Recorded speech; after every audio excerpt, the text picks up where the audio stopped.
I'm Josh, and today I'm going to show you how to make Hariyali Murgh, a fantastic hot and spicy masala dish brought to life with fresh coriander, chilli, lemon and mint. As always, a full list of all the ingredients for the dish can be found in the description below. Before I begin, please take a second to subscribe, like the video and click that notification bell. Thanks. To begin, we're going to be making the Hariyali paste, so add a large handful of fresh coriander, 2 to 5 green chillies, 1 teaspoon of mint sauce, half a teaspoon of salt, around 50 millilitres of water,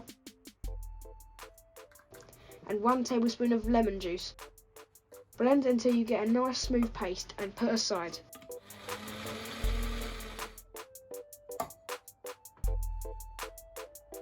Now add 2 tablespoons of oil to a pan on a medium to low heat and add in 6 fresh curry leaves. Once the curry leaves start to sizzle, add in half a finely diced small onion and cook gently until it becomes golden.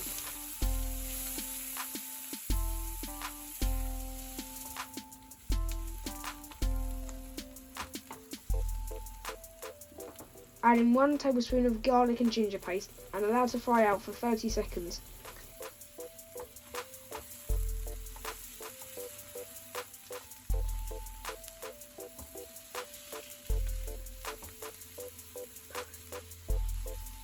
Add in 2 teaspoons of tomato paste, watered down with around 3 tablespoons of water to allow it to blend easier, and fry for 30 to 60 seconds to remove the bitterness.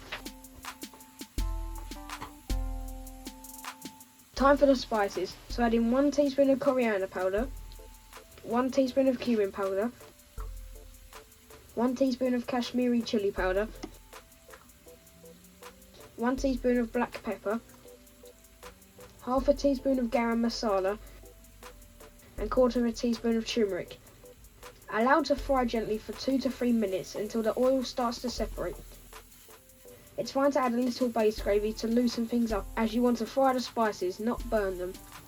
I normally cook out the spices until the oil starts to separate.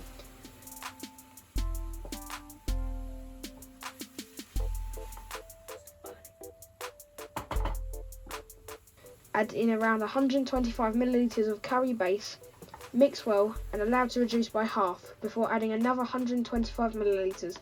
Again, allow to reduce by half.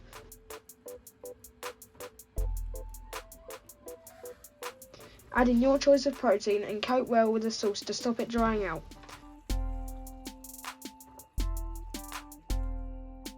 Time to add the green Hariyali paste and combine well.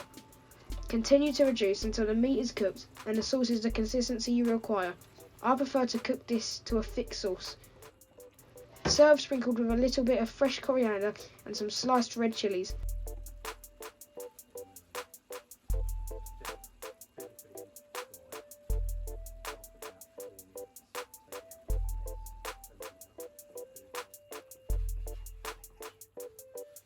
Please remember to like and subscribe and check out this and many other recipes on my website at thecurrykid.co.uk.